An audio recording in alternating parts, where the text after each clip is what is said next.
आज की ये सुहावनी ऐसी संगम की संध्या काल सभी को इस संध्या के समय की संध्या की शुभ वेला की शुभेच्छा है, शुभ भावना है। शांति। आवाज सुनाई दे रहा है? जी जी, बहुत क्लियर है। वैसे तो संगम युग को कहा ही जाता है संगम युग का ब्राह्मणों के लिए ये सुहावना युग, क्योंकि हम सभी ब्राह्मण इस संगम युग पर ही इकट्ठा आते हैं, आपस में मिलते हैं और एक दूसरे से जो भगवान ने, शिव बाबा ने हमें जो संदेश दिया है, ज्ञान दिया है, उसकी हम आपस में चर्चा करते हैं। तो आज का ये सुहावना संगम युग का संध्या का समय विशेष हम सभी ब्राह्मणों के मिलन का समय है। और इसको हम वैसे तो क्लास नहीं कहेंगे, ये तो हम अपने अनुभवों की लेन देन करने वाले हैं। भगवान के बारे में, ईश्वरीय परिवार के बारे में और ईश्वर के संग के बारे में हमें अपना ही अनुभव आपस में मिल बांट के शेयर करना है। तो आज मैं आत्मा अपना खुद का ईश्वरीय जन्म आपसे सभी से शेयर करना चाहती हूँ। वैसे तो मुझ आत्मा को ज्ञान बचपन से ही प्राप्त हुआ है, क्योंकि हमारी माताजी भी ज्ञान में थे और उनके माताजी भी ज्ञान में होने के कारण हमें बहुत बचपन से ही यह ईश्वरीय ज्ञान प्राप्त हुआ है। और बाबा का घर तो मैं बचपन से ही अपना घर समझती हूँ, क्योंकि मधुबन में तो मुझे बहुत छोटी उम्र में ही जाने का सुअवसर प्राप्त हुआ, क्योंकि मैं जब 5 साल की थी तो उसी समय एक शिविर का आयोजन था 87 में। तो उसी समय में पहली बार मुझ आत्मा को ऐसे पावन भूमि मधुबन भूमि में जाने का सुअवसर प्राप्त हुआ। तो इसके लिए मैं बाबा की बहुत बहुत शुक्रगुजार हूँ, क्योंकि बाबा ने मुझे बचपन में ही एक सही रास्ता मना अपने जीवन में कैसे सही रास्ते पर चलना है, वो उसी समय मुझे बाबा ने तय करने के लिए बुलाया था, ऐसे मुझे लगता है। और फिर मना वैसे तो घर में हमेशा हमारी दीदी माना शोभा बहन हमेशा आती थी, हफ्ते में आती थी, कोई त्योहार होता था तो तब भी आती थी। तो जब भी वो आती थी तो वो दीदी को देख के मुझे ऐसे लगता था कि इनका जीवन कितना अच्छा है, इनका जीवन कितना पवित्र है। तो उनके बारे में पता नहीं, एक रूहानी खेच मुझे होती थी और हमेशा बस मैं वही इंतजार करती थी कि अभी दीदी कब आएंगे और दीदी से मुझे माना बाबा के बारे में या फिर बाबा की टोली के बारे में, क्योंकि मुझे बचपन में बहुत टोली का आकर्षण था कि जब भी दीदी आएंगी क्लास कुछ भी करे, लेकिन मुझे तो अलग से टोली मिलने वाली है। तो इसके लिए मैं बचपन से ही दीदी का इंतजार करती थी और जब भी दीदी आती थी तो मैं उनको कहती थी कि मुझे आपके साथ ही बैठना है, आपके साथ ही मैं कहीं भी जाऊंगी और आपके साथ ही मुझे रहना है। तो तब से ही पता नहीं बाबा ने मुझे साथ साथ माना ईश्वरीय परिवार के साथ साथ रखने का सुअवसर प्रदान किया। वैसे तो पढ़ाई हो गई, फिर 10वीं के बाद जब मुझे आगे की पढ़ाई के लिए जब डिसीजन लेना था तो तभी बाबा ने ऐसे कुछ कर दिया कि आगे की पढ़ाई मतलब 10वीं के बाद की जो पढ़ाई है वो मुझे सेंटर पर रह कर के ही करने को मिली। और तभी फिर मेरे जीवन का सही फैसला हो गया कि चलो अभी हमें यही जीवन, यह ब्राह्मण जीवन ही जीना है, क्योंकि दुनिया वाले तो लौकिक जीवन जी ही लेते हैं। वो तो कुछ अलग नहीं करते हैं, लेकिन मुझे तो कुछ अलग करके दिखाना था। और वैसे बाबा ने भी मुझे मौका दिया, उसके लिए कुछ भी बहाना हो, क्योंकि मैं तो समझती हूँ कि मना सच जो है सच्चाई है कि 12th में मेरा फेल होना, वो पता नहीं वो बाबा ने ड्रामा में क्यों फिक्स किया था। तो इसी वजह से, क्योंकि शिक्षण, पढ़ाई एक बहाना था सेंटर पर रहने का, और उसी के बहाने से मुझे सेंटर पर रहने के लिए मौका मिल गया था। नहीं तो फिर लौकिक वाले ऐसे होते हैं कि भी अभी इतने छोटी उम्र में क्यों वहाँ पे रखा है? ऐसे आश्रम में क्यों रखा है? और उसके आगे की भविष्य का आप कुछ सोचते नहीं हो क्या? लेकिन पढ़ाई का एक बहाना था और मुझे सेंटर पर भी ही बाबा को रखना था। तो ऐसे ही मेरा सेंटर पे रहना शुरू हुआ 98 से। फिर जब हमारा म्हणजे मला ट्रेनिंग करना था, तो उस समय नोटिस माना मधुबन से आया था कि बाबा कम से कम 12th तो एग्जाम पास होनी चाहिए। तो उसी के बहाने से हमने ओपन यूनिवर्सिटी ज्वाइन की और उसमें एग्जाम पास करके फिर 2002 में हम अपने ब्रह्मा कुमारी ईश्वरीय विश्वविद्यालय के टीचर्स ट्रेनिंग के लिए मधुबन में गए। फिर उसी समय भी बाबा ने बहुत हमारी अच्छे से पालना की, और ऐसी पालना देख के पता नहीं, मना मैंने कभी सोचा भी नहीं था, न हमारे मन में था, न चित्त में था कि बाबा ऐसे-ऐसे अलग-अलग रीति से हमारी पालना करेंगे। क्योंकि उस समय हम देखते हैं कि पूरा स्टेज हमारी बड़ी-बड़ी दादियों से भरा हुआ होता था। और जब हमारी ट्रेनिंग थी, तब हमने देखा कि दादियाँ तीनों टाइम हमें मिलना चाहती थी। तीनों वक़्त दादी जी सामने आना चाहती थी, और जब भी दादी आती थी, तो हमें आत्मा को कुछ न कुछ ज्ञान रत्नों से भरपूर करती थी। तो इन्हीं पालना से फिर बाबा ने मुझे यह ईश्वरीय जीवन कैसे जीवन का जो फाउंडेशन है वो मजबूत कर दिया। लेकिन फिर भी मैं जिस सेंटर पर थी, माना फल्टन सेंटर पर, तो वहां पे हमेशा बचपन से वो दीदी की पहचान वाली थी, लाडली थी। तो सेंटर पे भी मैं लाडली ही थी। तो कभी कोई जिम्मेवारी नहीं उठाती थी। जिम्मेवारी माना सेवा की जिम्मेवारी। सेवा माना बाहर जब भी जाना है, कुछ भाषण करना है, लेक्चर करना है, तो वो तो बड़ी दीदी संभालेगी, हम तो पीछे है। माना मुझे पर्दे के पीछे रहना ही बहुत अच्छा लगता था। माना किसी के सामने नहीं आना है, जो भी सेवा करनी है पीछे रह के करनी है। तो दीदी ने हमेशा मुझे आगे रखा। माना जो भी बातें हैं ऑडिट के बारे में है, या फिर कहीं जाना है, सेवा करनी है, तो साथ-साथ लेके जाती थी। लेकिन जब भाषण करना होता था या कहीं प्रवचन करना होता था, तो मैं पीछे रहती थी। तो लेकिन बाबा को हर एक बच्चे को आगे रखना था। हर एक बच्चे को बाबा हमेशा चाहते हैं कि आगे रहे। तो ऐसे ही फिर 2006 में मेरा दौंड तहसील में आना हुआ, क्योंकि वहाँ पे मेरा सेंटर तो पहले से ही था, लेकिन बहनों का वहाँ से कुछ वजह से जाना हुआ, तो वहाँ पे कोई नहीं था। इसलिए हमारी बड़ी दीदी ने बोला कि आपको ना दौंड सेंटर में जाना है।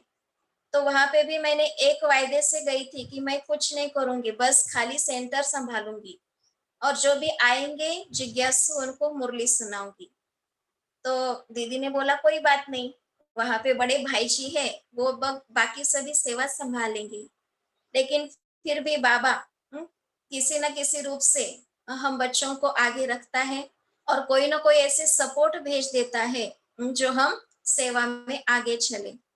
तो वहाँ पे भी जाने के बाद 6 मास के अंदर ही एक बड़ी अभियान पद यात्रा जो बॉम्बे टू हैदराबाद थी, वो आने वाली थी। तो उसकी भी सेवा बाबा ने कैसे करा ली, वो आज भी मैं याद करती हूँ, लेकिन मुझे याद नहीं आता है। क्योंकि उस समय बस 6 मास ही हुआ था, मैं दौड़ में गई थी और सभी को कैसे संदेश देना है, सभी को कैसे इकट्ठा करना है और इतने बड़े माना 150 लोग करीब आए थे और उस एक दिन वहाँ हॉल्ट था।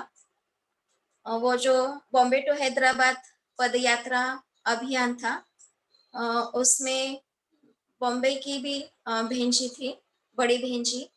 फिर भी वहाँ पे एक बाबा ने निमित्त आत्मा को भेजा, जिसको सेवा के बारे में पूरी नॉलेज थी, तो उन्होंने सब अरेंज कर दिया और ये सेवा भी बहुत अच्छी रीति से बाबा ने सफल करा ली। और उसी सेवा के माध्यम से यहाँ दौंड के आसपास के जो भी गाँव वाली बहनें हैं, तो वो भी बहनें आई थी अपने परिवार वालों को लेके।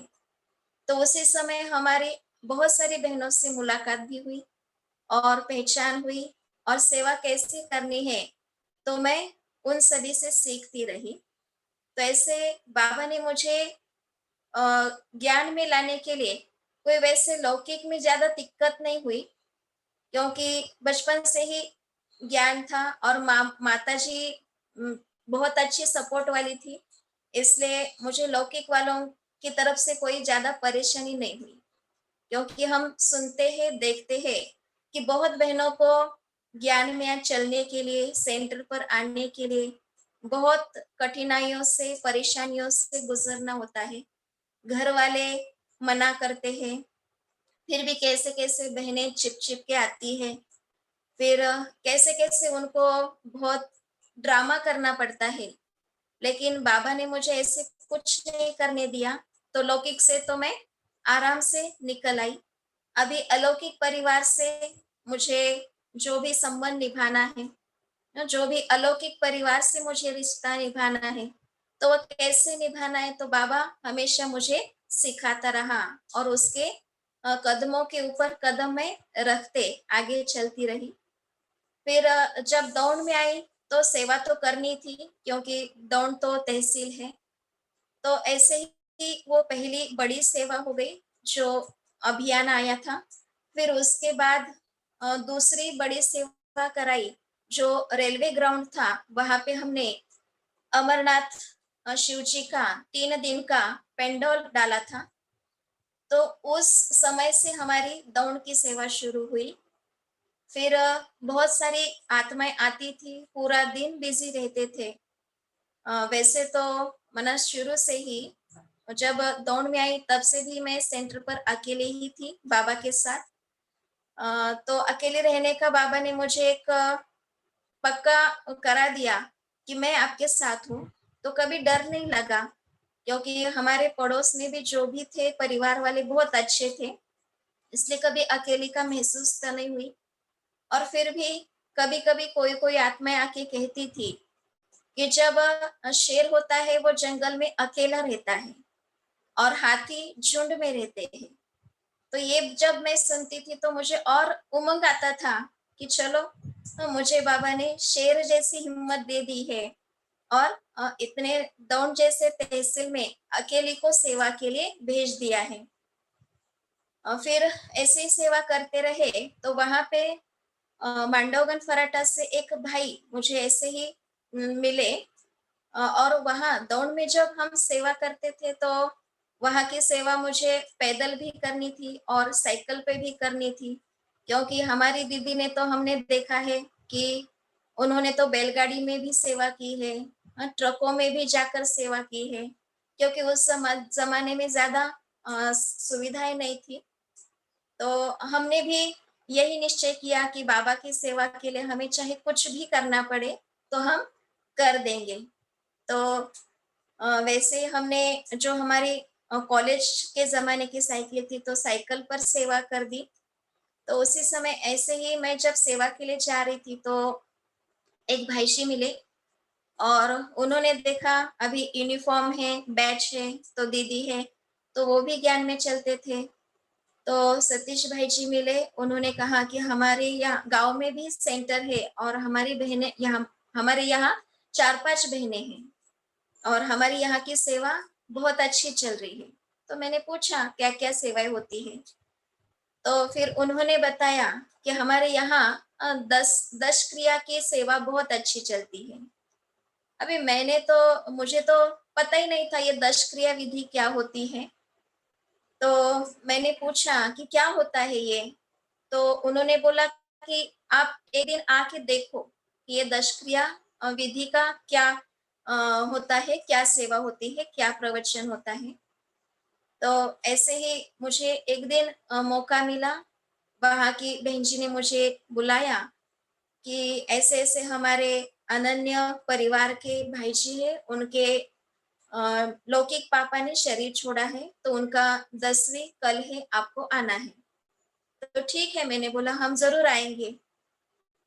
तो हम उधर गए, लेकिन हम तो 10, साढ़े 10, 11 बज गए हमें पहुँचने के लिए, क्योंकि अभी दिन भर में कभी भी प्रोग्राम हो सकता है या 12 बजे प्रोग्राम हो सकता है, ऐसे मेरे माइंड में चल रहा था।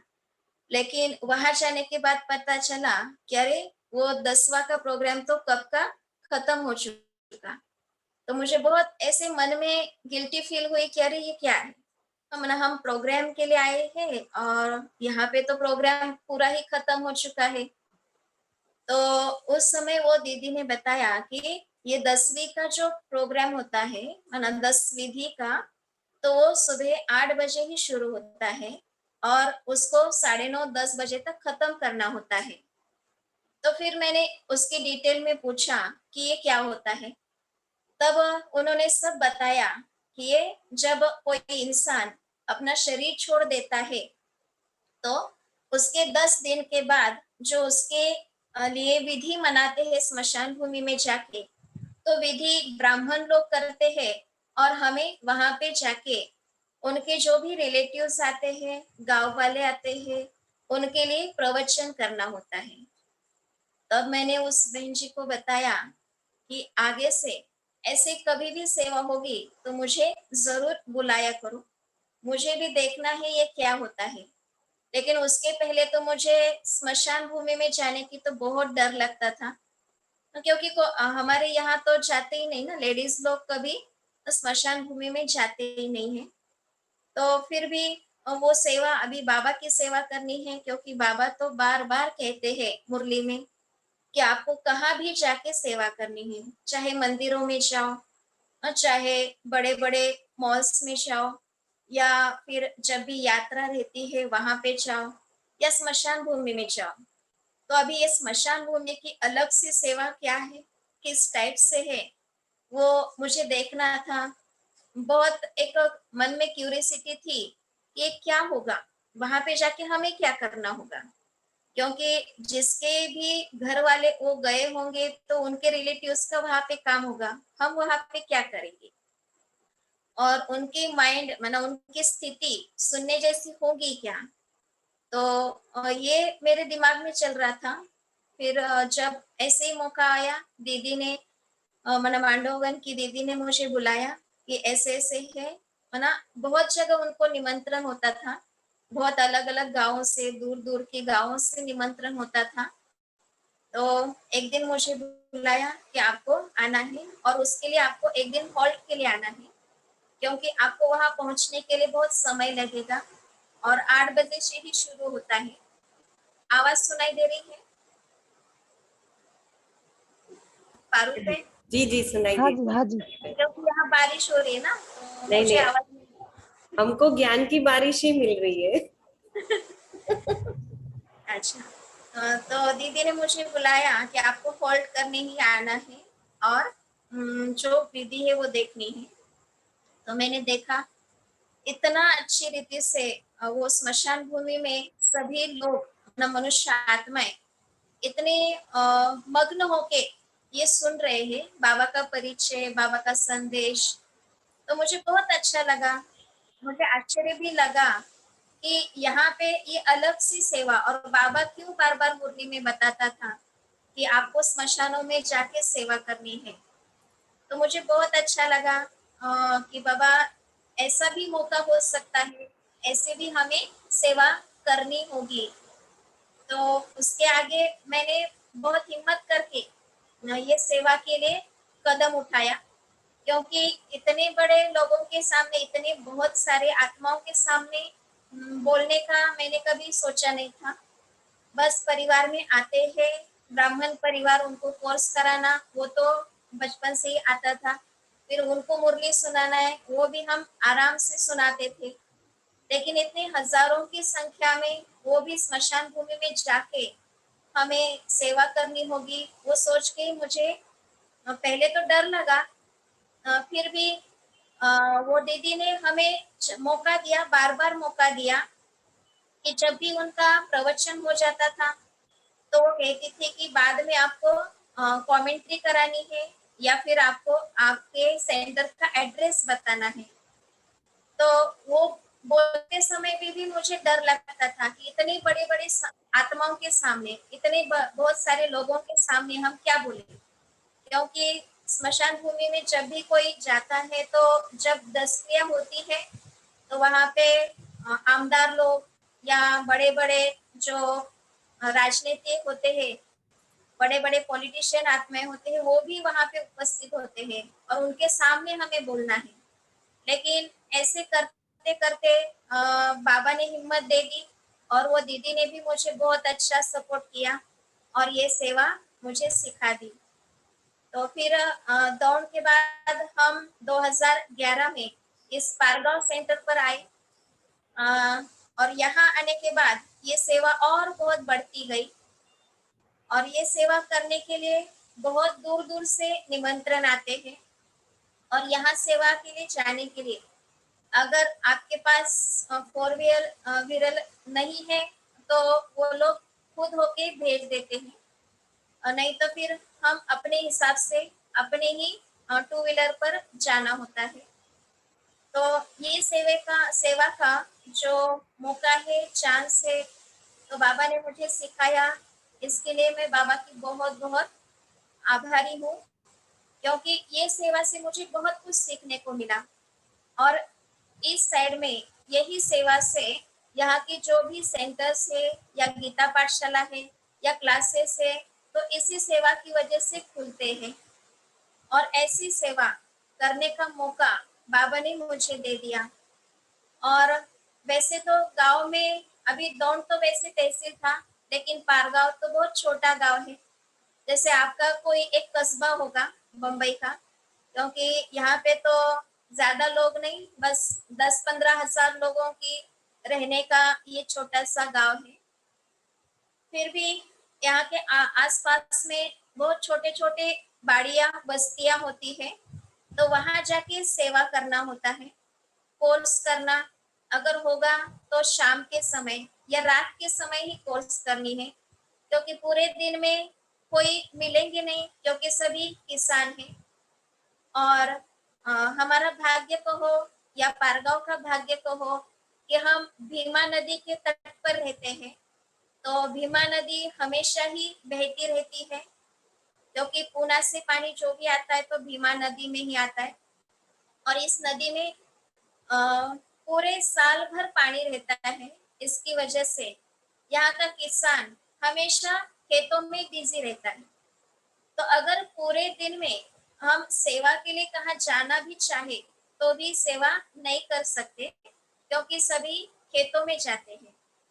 तो यहाँ सेवा करनी है तो शाम को 7 के आगे करना है, 7 से आगे, 8 से आगे, फिर 9 बजे, 10 बजे, उनके लिए कोई प्रॉब्लम नहीं है। वो तो कहेंगे कि हम आराम से खाने के बाद 8:30 बजे आप कोर्स के लिए आइए। तो ऐसे भी रात की सेवा के कोर्स हमने बहुत किए हैं। तो ये भी एक अलौकिक अनुभव था, निराला अनुभव था कि रात को माना पूरी दुनिया अलग अलग कुछ कुछ कामों में रहती है, टीवी के सामने रहती है, लेकिन ये गांव वालों की ये विशेषता है कि ये भक्ति वाला गांव है। तो भक्ति वाले गांव में वो लोगों में ये संस्कार होते हैं कि जो भी कीर्तन हो, प्रवचन हो, भजन हो, ये सब रात को 8:30-9 बजे के बाद चलते हैं। फिर उसके लिए 11 बजे, 12 बजे कुछ भी उनको फर्क नहीं पड़ता है। तो ऐसे ही हमारा ये कोर्स मैंने बहुत जगह कर दिए, कोर्स तो रात के समय ही कर दिए और ऐसे एक जगह का अनुभव हम बताते हैं जहाँ पे हम एक ऑटो से माना ऑटो फिक्स करके गए थे कोर्स के लिए। तो आते समय अ, हमारे ऑटो का थोड़ा एक्सीडेंट हुआ माना पीछे से एक बड़ी गाड़ी ने जो गैस से फुल भरी हुई गाड़ी थी उसने टक्कर दे दिया था। लेकिन फिर भी बाबा की सेवा करके आ रहे थे ना, तो बाबा के ऊपर कोई उँगली ना लगाए, बोट ना लगाए कि ऐसे कैसे हो गए, आप सेवा पर गए थे, फिर आपको ऐसे कैसे हुआ? लेकिन हमें खरोच तक भी नहीं आई, लेकिन बाबा ने हमें इतना हल्के से वहाँ से उठा के सेंटर पर पहुँचा दिया। बस उस समय मेरा चश्मा जो था वो गायब हो गया था और मुझे पता भी नहीं चला। जब सेंटर पर आई, तब मुझे पता चला अरे! मुझे ये धुंधला-धुंधला क्यों दिख रहा है? आने के बाद मैंने सोचा अरे! चश्मा कहाँ गया? तो जब वो गाड़ी ने पीछे से धक्का लगाया था, तो चश्मा वहीं पे गिर गया था और अंधेरा था, कुछ पता नहीं चला। फिर माना ऐसे बाबा ने बहुत सारे सेवा में इतना हल्के से हमें निकाला है, जो मुझे कुछ भी नहीं महसूस होता। ऐसे ही हमारा एक बार टू व्हीलर की सेवा में आते समय रास्ते पर यहाँ पर शुगर का कारखाना है, साखर कारखाना बोलते हैं। तो उसके अंदर की जो मड़ी रहती है ना, जो चिकनाई रहता है, तो वो रास्ते पर ऐसे गिरा था और हम अपने ही टू व्हीलर पर ऐसे स्पीड से जा रहे थे। ज़्यादा स्पीड नहीं था, 30-40 का था, लेकिन उस पर से हम फिसल गए रास्ते पर। पीछे एक माताजी भी थी, तो वो भी रास्ते पर आराम से पालथी लगाकर बैठ गई, माने गिर गई लेकिन पालथी लगाकर बैठ गई और हमें भी कुछ नहीं हुआ। बस लोग देखते रहे कि अरे माने ये कैसे माना यहाँ से ये तो गिरा है और ये लोग इसके ऊपर गिर गए हैं। तो वो लोग ही आए, उन्होंने गाड़ी को खड़ा कर दिया। हम भी माना सेफ थे, कुछ भी नहीं लगा। तो ये मैंने वहाँ पे ही बाबा को थैंक्स कर दिया कि बाबा आपकी सेवा है, तो आपने ही मुझे सँभालना है। तो ऐसे मैंने मन ही मन वहाँ पे ही रास्ते पर ही बोल दिया कि बाबा तेरा शुक्रिया। और मैं वैसे तो माना जो हमारी टू व्हीलर है, प्लेज़र है, उसके भी मैं बहुत थैंक्स मानती हूँ, क्योंकि मैं उसको सखी बोलती हूँ। जब से उसको लाया है तब से उसने बहुत सेवा की है, कभी भी मुझे धोखा नहीं दिया है। इतना 8-9 साल हुआ वो गाड़ी को लाके, फिर भी कभी भी बीच रास्ते में वो कभी पंक्चर नहीं हुई या कभी तकलीफ नहीं दी और मुझे ऐसे अनुभव हुआ कि 2-3 बार ऐसे ये गाड़ी स्लिप होने वाली है, फिर भी वो गाड़ी ने खुद होके मुझे संवारा है। तो मैं हमेशा उसको सखी बोलती हूँ। तो बाबा ने मुझे वो सखी इतनी अच्छी दी है कि वो उससे हमने बहुत सेवा की है। माना कितना भी दूर जाना हो तो भी वो गाड़ी पर ही हम जाते हैं और बाबा की ये सेवा करते हैं। तो मुझे और एक माना विशेष ये बात आपको बतानी थी, जैसे मैंने दीदी से बोला कि परिवार वालों को नया क्या होगा? तो जैसे हम बोल रहे थे कि 10वीं का, तो 10वीं की जो विधि होती है, तो उसके बारे में थोड़ा हम आपको बताना चाहेंगे कि जो इंसान जाता है, तो उसके बाद पहले दिन उसका अंतिम विधि करते हैं। तो अंतिम विधि करना माना क्या है? उस समय अ, हमारे ये शरीर जो है 5 तत्वों का बना हुआ है। तो इस शरीर के 5 ही तत्वों को शुद्ध करने की विधि पहले दिन करते हैं। तो वो कैसे करते हैं? तो जब भी कोई इंसान जाता है तो गंगा जल हर एक के घर में एक छोटे से डिब्बे में गंगा जल लाया हुआ होता है, तो वो गंगा जल मुख में डालते हैं। तो हमारे शरीर के अंदर के जल तत्व को वो शुद्ध करते हैं, ऐसा माना जाता है। फिर जब वो इंसान माना शरीर छोड़ देता है, उसका शरीर ठंडा पड़ जाता है, तो उसके शरीर को धूप लगाते रहते हैं और जब अग्नि देते हैं तब भी उसमें थोड़ा धूप डालते हैं। तो ऐसे माना जाता है कि धूप भी शुद्ध होता है।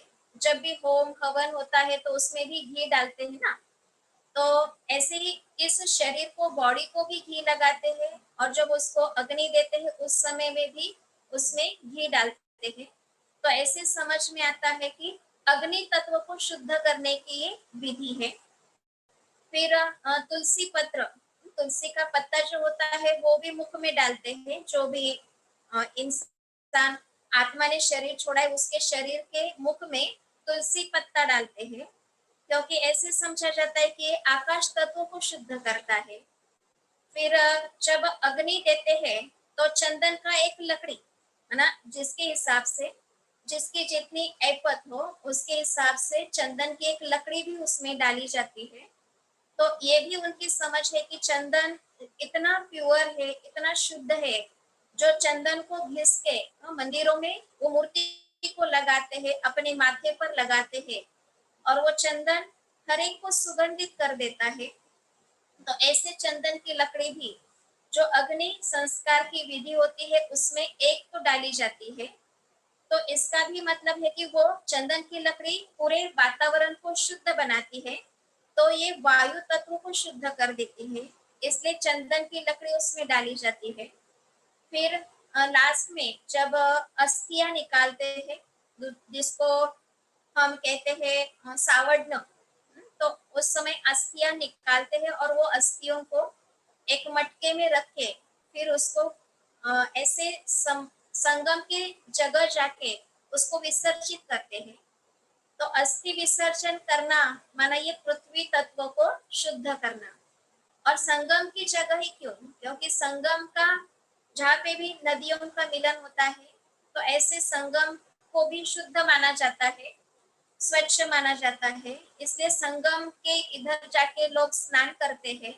तो ऐसे ही ये मानना है, कहना है कि पृथ्वी तत्व को अगर आपको शुद्ध करना है, इसलिए अस्थि विसर्जन संगम की जगह जाके ही करते हैं। तो ये हो गई पहले दिन की प्रक्रिया। फिर उसके 10 दिन के बाद यहाँ पे जब भी कोई परिवार वालों के घर में या अड़ोस पड़ोस में किसी को ऐसे मृत्यु हो गई है, तो वो उनसे पूछते हैं कि आपके घर में तो सभी परिवार वाले ऐसे ही बैठे रहेंगे, तो जो गई हुई आत्मा है उसकी शांति के लिए हम कुछ करें क्या? तो फिर वो हाँ बोलते हैं, तो फिर वो भाई बहने हमें आके बताते हैं कि यहाँ पे इनको वो आत्मा की शांति के लिए आपको आना है। तो फिर हम जाते हैं और उनको कहते हैं कि 7 दिन का कोर्स करेंगे, तब तक आपका 10 दिन हो जाएगा। तो 7 दिन का कोर्स वहीं से शुरू करते हैं, और उन आत्माओं को, जो भी उनकी रिलेटिव्स वाली आत्मा है, उनको हम कहते हैं कि आपको हर दिन शाम को मतलब 6 से 6:30 बजे तक मतलब उस आत्मा के प्रति योगदान करना है। जो भी आपने ये दिया जला के रखा है उसकी तरफ देखते तो ओम ध्वनि लगा के आप उस आत्मा के आगे की सफर के लिए शुभकामनाएं यहाँ पे करेंगे, तो आत्मा वो निश्चिंत हो जाएगी। और उसी समय हम उनको कोर्स भी कराते हैं। फिर जब 10 दिन आता है, 10वां दिन, तो उस समय स्मशान भूमि में जो विधि होती है, तो उस विधि के बारे में भी हम थोड़ा आपको बताएंगे, क्योंकि वहाँ पे आपके परिवार में किसी को पता होगा या नहीं पता होगा, फिर भी मना वहाँ पे जो वो 3 मिट्टी के बर्तन, ना मटके बोलते हैं उसको, घड़ा, तो वो 3 बर्तन होते हैं। तो उसका भी महत्व है कि एक जो घड़ा होता है उसको अन्न पिंड कहते हैं, दूसरा जो घड़ा होता है उसको जन्म पिंड कहते हैं, और तीसरा घड़ा रहता है उसको मृत्यु पिंड कहते हैं। मना हर एक आत्मा का जन्म फिक्स है, तो उसके लिए वो पिंड मना मटके का ही पिंड रहता है। तो वैसे हमारा ये शरीर भी 5 तत्वों का है, तो वो माटी का ही पिंड रहता है, तो उसको जन्म पिंड कहते हैं।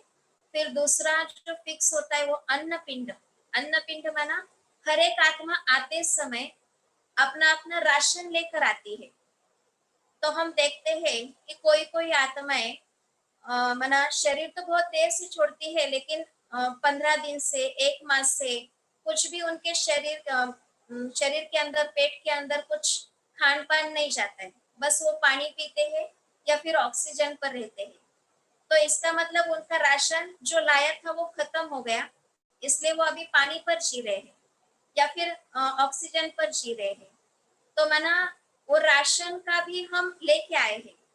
जितना हमने पिछले जन्म में कमा के रखा है, वो राशन का भी जो होता है, वो हम लेके आए, वो खत्म होने के बाद फिर हमें वो खाना नहीं है। जैसे अगर किसी को शुगर होती है, तो डॉक्टर उनको बोल देते हैं कि आपको शक्कर नहीं खानी है।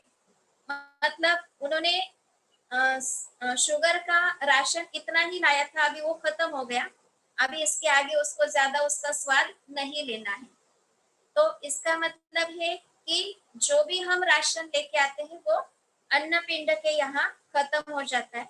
फिर लास्ट में तीसरा पिंड रहता है, वो मृत्यु पिंड रहता है। तो मृत्यु पिंड माना कि हर एक की मृत्यु की फिक्स जगह है, फिक्स स्थान है, तो वहीं पे जाके वो उसका अंतिम श्वास होगा, तो ये भी फिक्स है। तो इसीलिए वो 3 पिंड वहां पे रखे जाते हैं। और जब वो मना स्मशान भूमि के यहाँ के जाने के बाद वो जो भाई लोग होते, वहीं पे वो चावल पका के वो पिंड के ऊपर रखते हैं। और फिर जो ब्राह्मण काका की विधि होती है, वो विधि खत्म होने के बाद सभी नमस्कार करके, उनके जो रिलेटिव्स होते हैं वो नमस्कार करके बाजू में हो जाते। फिर वहां पे जो कौवा आता है, तो कौवा आके उसको स्पर्श करना होता है। वैसे तो मना सोचिए कि ऐसे अगर हमें कौवे ने स्पर्श कर दिया तो हम अशुभ मान लेते हैं, बुरा मान लेते हैं, जाके हम झट से स्नान कर देते हैं। लेकिन जब स्मशान भूमि में उस कौवे का ही इंतजार क्यों किया जाता है? तो वो भी कौवा कुछ ऐसा वैसा नहीं होता है। वो कौवे में भी एक विशेषता है, जिसको डोम कावड़ा कहते हैं। है ना, हर हर कौवे को डोम कावड़ा नहीं कहते। एक अलग से होता है, जिसके कलर जो होता है वो बहुत शाइनिंग वाला होता है और बिल्कुल ब्लैक रहता है। वैसे बाकी सारे कौवे ब्लैक ही रहते, लेकिन ये कौवा जो डोम कावड़ा बोलते हैं वो अलग होता है। और वो डोम कावड़ा कौवा जब वो प्रसाद को छू लेता है, उसमें से कुछ अन्न ग्रहण करता है, तभी सभी ये मानते हैं कि चलो उस आत्मा को शांति मिल गई। तो इसके पीछे भी क्या लॉजिक है? तो इसके पीछे भी लॉजिक है। तो साइंटिस्ट ने ये रिसर्च किया है कि वो जो कौवा होता है, जो डोम कावड़ा बोलते हैं, तो उसको 2 आँखें होती है, लेकिन एक आँख से ही दृष्टि दिखाई देती है। और उस आँख से हमारा जो सूक्ष्म शरीर होता है, माना जो भी आत्मा चली गई है, तो उसका सूक्ष्म शरीर उसको दिखाई देता है। और वो सूक्ष्म शरीर उस कौवे को नजदीक आने देता है जब उसकी कोई भी इच्छा बाकी नहीं होती है। तो फिर वो कौवा उस नैवेद्य को स्पर्श कर देता है। तभी लोग समझते चलो इसकी कोई भी इच्छा बाकी नहीं है। लेकिन अगर कोई आत्मा की इच्छा बची हुई होगी, तो कोई अपेक्षा बची होगी, तो वो सूक्ष्म शरीर उस कौवे को नजदीक नहीं आने देता है। और जब तक वो कौवा उस नैवेद्य को स्पर्श नहीं करता है, तब तक वहां बैठना ही होता है और तब तक इधर प्रवचन करना ही होता है। मला जरी झालं ना वो जो टोकरा होता है, वो जब तक नैवेद्य स्पर्श नहीं करते, तब तक बाकी के कौवे भी उसको छू नहीं सकते हैं। हाँ, तो ऐसे डोम कावड़ा अलग रहता है। तो ये विशेषता है। और ये ना ऐसे ही नहीं, इसको साइंटिस्ट ने रिसर्च किया है कि क्यों ऐसा होता है। तो जैसे बाबा ने हमें बताया ना कि चेतन मन और अर्ध चेतन मन, जब हम रात को सोते हैं, तो अर्ध चेतन मन हमारा जागृत होता है और हम बहुत जगह घूम के आते हैं।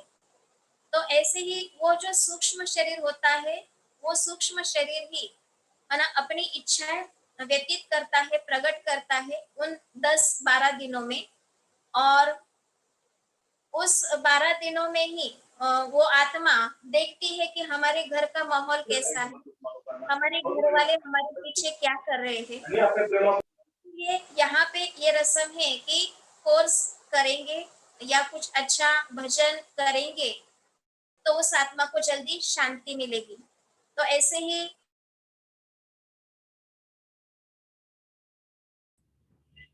स्वाति बहन आपका अनम्यूट करिए ना।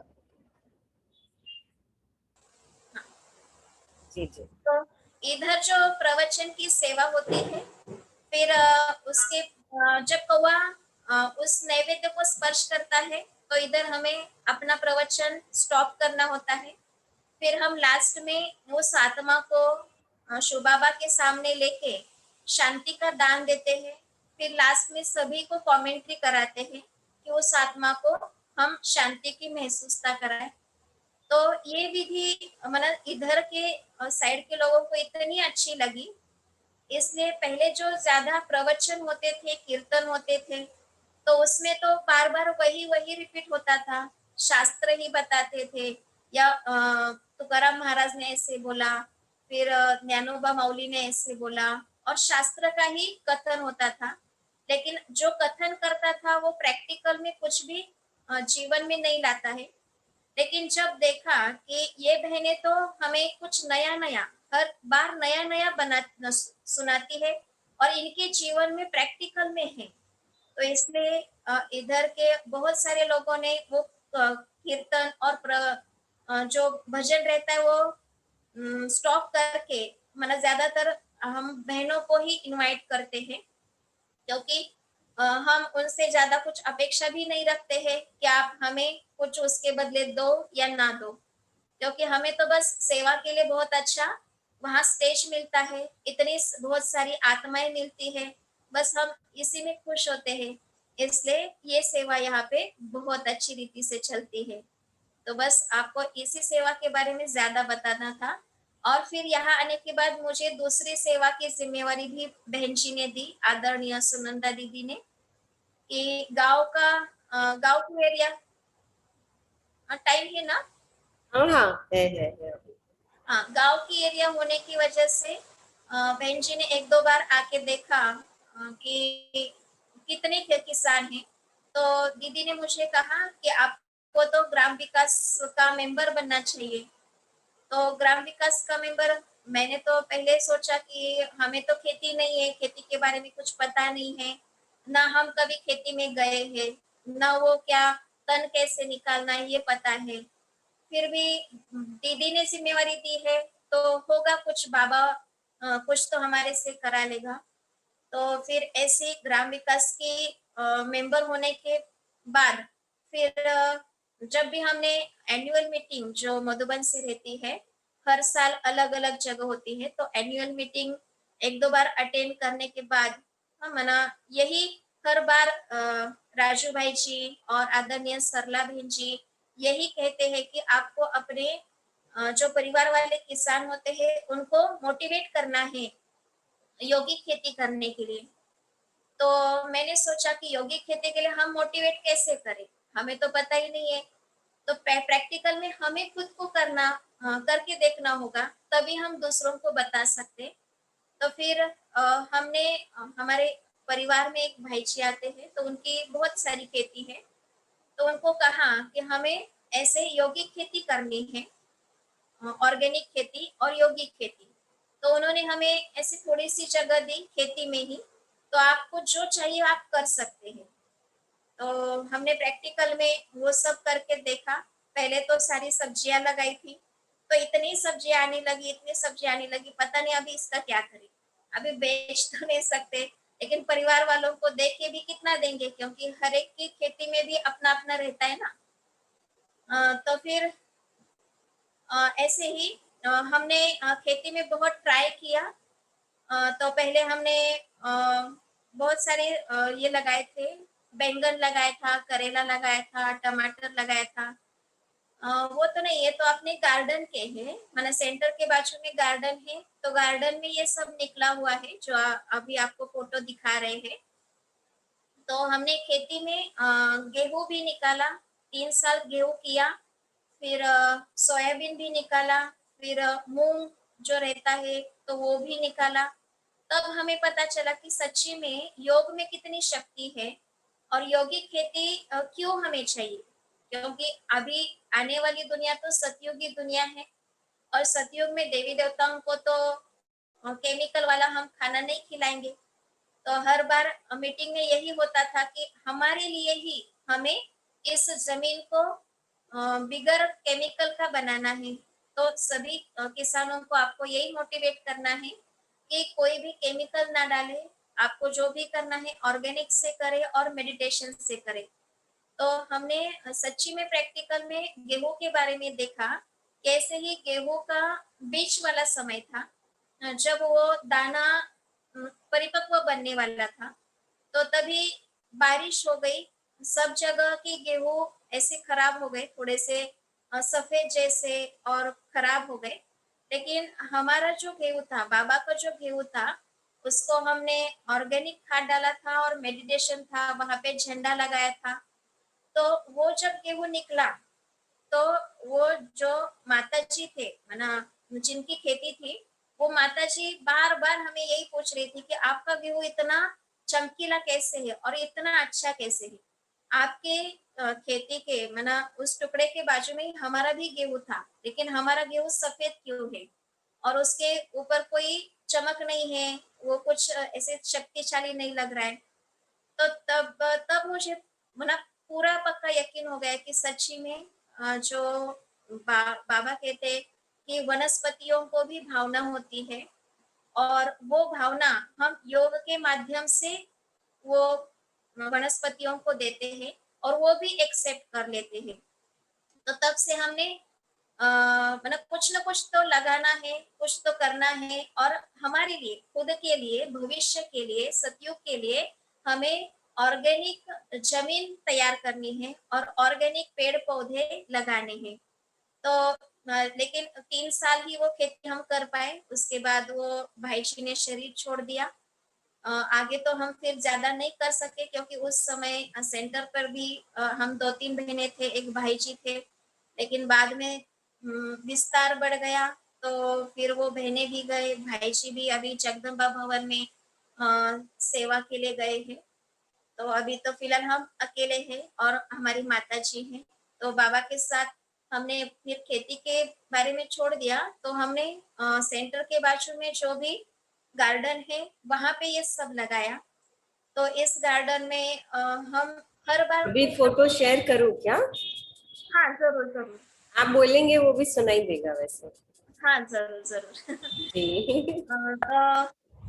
तो इस गार्डन में ऐसे ये अच्छे अच्छे फूल है, जो कभी भी कम नहीं होते हैं, पूरे साल फूल चलते रहते हैं। तो बाबा के भोग के लिए और दिखने के लिए भी अच्छे रहते हैं। ये मिर्ची है, तो मिर्ची बहुत अच्छी, तो हमने उसका चटनी भी बनाया जो साल भर के लिए लगता है।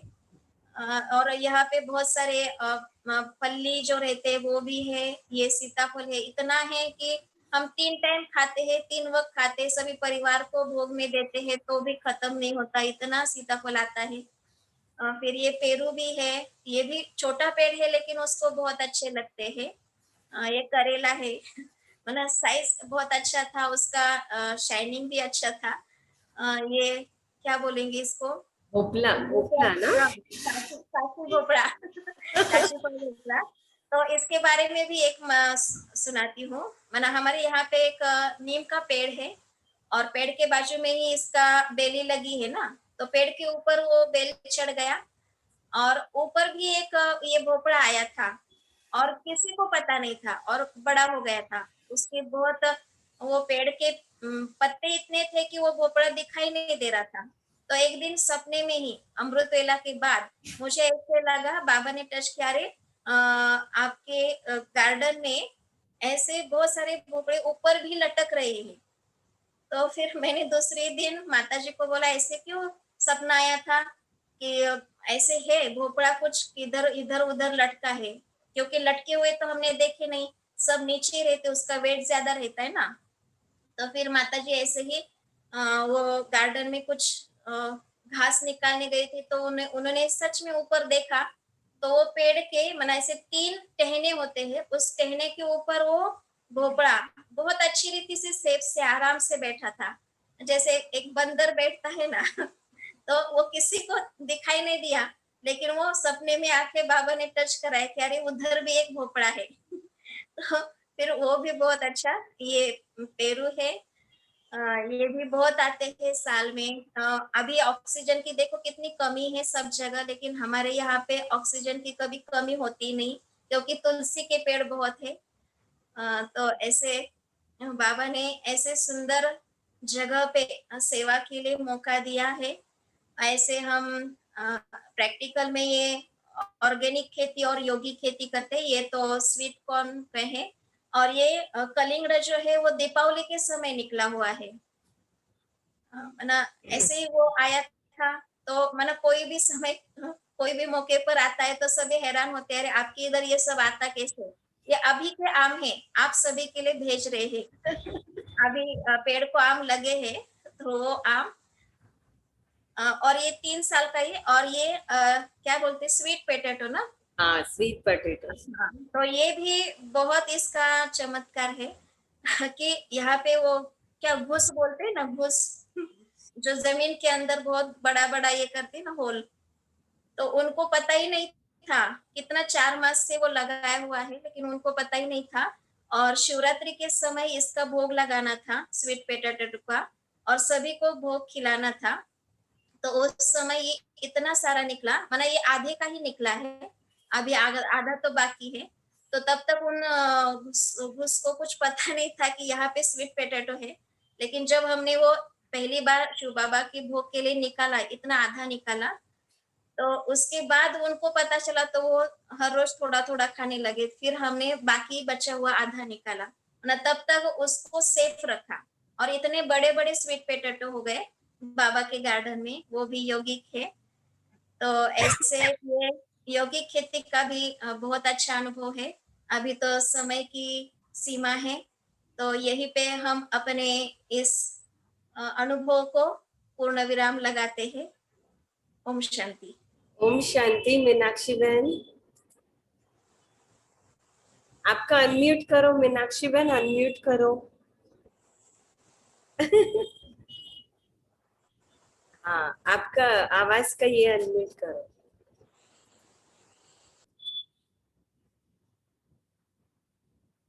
एक मिनट। हाँ, अभी अभी करो।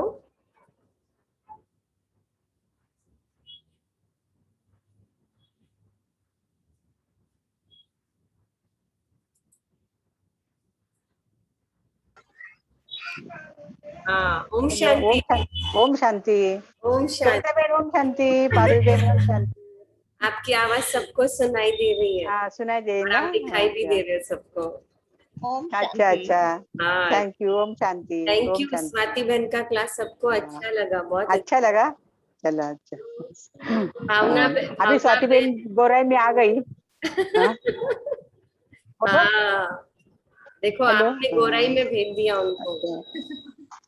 हाँ वही वैसे ना, तो स्वाति बेन को मैं कल ही बोली, आप अकेली जा रही मुझे यहाँ छोड़ के। वो दिन आप आई पारगांव में, अभी बेन आई गोराई में। हाँ, देखो। चलो ओम शांति। हाँ बोला बोला बोला। हेलो तुलसा ओम बहन, शांति। ओम तुलसा शांति। बहन बोल रहे हैं आपको। हाँ हाँ, आला आवाज आला। आला आला आला, तुमचा पण आला हाँ मला आवाज येतोय, आला ना। हाँ हो आला. चलो ओम शांती तुम्हाला. ओम शांती. इकडे शांती. रेंज बरोबर नाही ना, त्याच्यामुळे जाते येते चित्र. अच्छा. हा.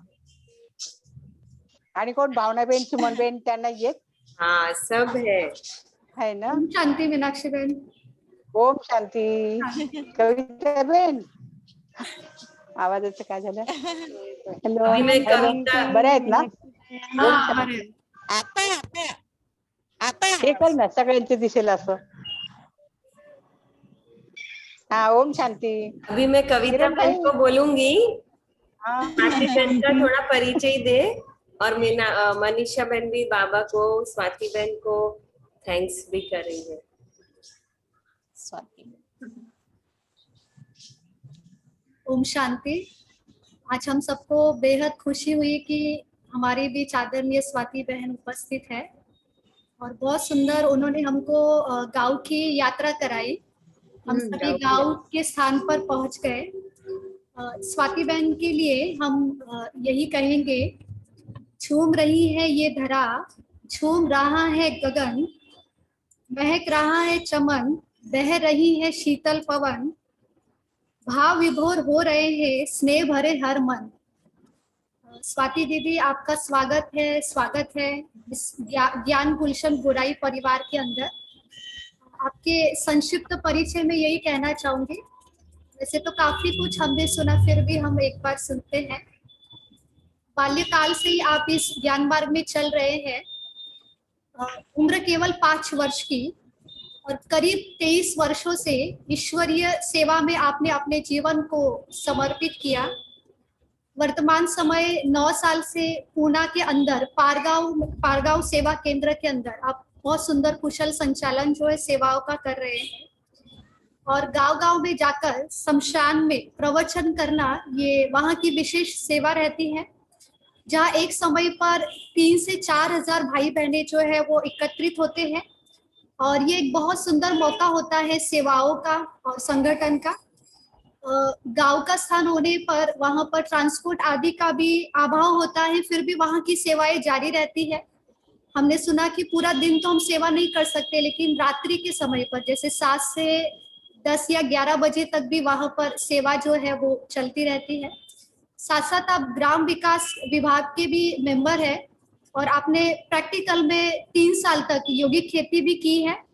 बीज बोने से लेकर फसल काटने तक, जैसे अलग अलग हमने सुना कि जैसे सोयाबीन, गेहूं आदि निकालना, सब्जी आदि करना, और उसके बहुत सुंदर योग के आपके अनुभव भी हैं। और साथ साथ यौगिक खेती के अंदर आपको सफलता भी प्राप्त हुई है। तो बहुत बहुत धन्यवाद आपका कि आपने हमको बहुत सुंदर ये गांव की यात्रा और साथ साथ जो सेवाएं हैं उसका भी हमको अनुभव कराया। इसलिए हम सभी की तरफ से आपका दिल से बहुत बहुत धन्यवाद और शुक्रिया। ओम शांति। ओम शांति। आप सभी का भी बहुत बहुत धन्यवाद कि आपने हमें आपको बताने का, सेवा का चांस दिया, मौका दिया। इसलिए पारुल बहन का भी बहुत बहुत धन्यवाद। नहीं, बहुत अच्छा लगा। मनीषा। ओम शांति दीदी। हाँ बेटा, आपका वीडियो ऑन नहीं है? दीदी मोबाइल से ऑन है, लैपटॉप से ऑफ है। अच्छा, तो मोबाइल का वीडियो का ऑफ है? चालू है। चालू है मोबाइल का? अच्छा, आप बोलो बेटा, बोलो। ओम शांति अभी स्वाति दिख रहा है। ओम शांति। आपने जो बताया वो बहुत अच्छा रहा। मैंने आपके लिए कुछ 2 लाइन ऐसे लिखा है, जैसे कि किस कदर शुक्रिया अदा करूं उस खुदा का, अल्फाज नहीं मिलते।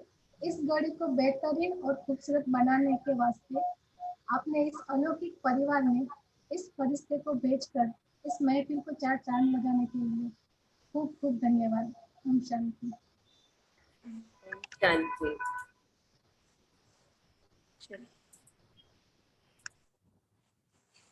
जी स्वाति बहन। हाँ, अभी टाइम हो रहा है ना? हाँ जी। हाँ, तो फिर 2 मिनट बस बाबा को याद जी, करते। चलेगा, बाबा को याद करते हैं। हाँ।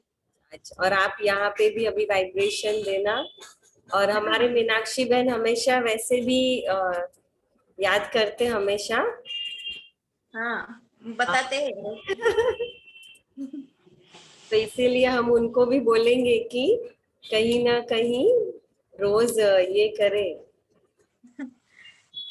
शांति का दान। हाँ।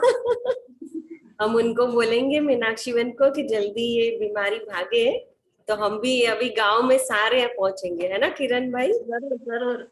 वैसे तो आप सभी को बुलाने का सोचा था, लेकिन अभी देखते हैं ये कोरोना कब छोड़ देता है। आता जाणार आवाज? हाँ मीनाक्षी बहन, सुनाई दे रहा है आपका? हाँ, सुन रही मैं, सुन रही हूँ जी। ओम शांति। ओम शांति। ओम शांति। ओम शांति। चलो अभी हम सब मिलके 2 मिनट बाबा को याद करते हैं। हाँ।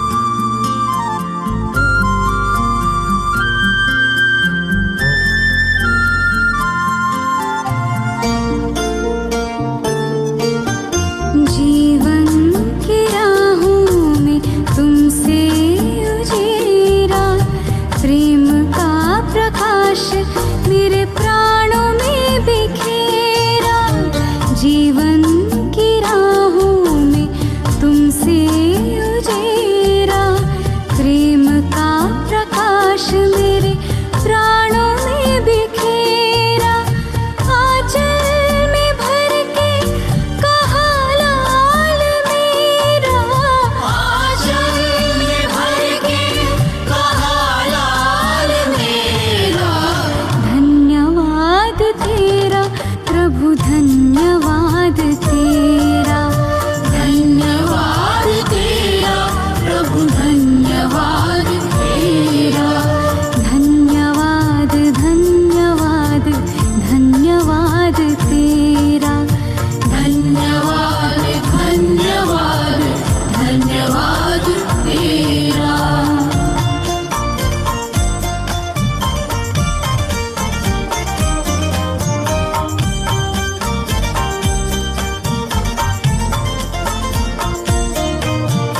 ज्ञान तो बहुत था पर खुद से अनजान थे, आत्मज्ञान पाके हुए दूर देह भान से। ज्ञान तो बहुत था पर खुद से अनजान थे, आत्मज्ञान पाके हुए दूर देह भान से। सद्गुणों से कर दिया है श्रृंगार मेरा, सद्गुणों से कर दिया है श्रृंगार मेरा। धन्यवाद तेरा प्रभु, धन्यवाद तेरा, धन्यवाद तेरा प्रभु, धन्यवाद तेरा।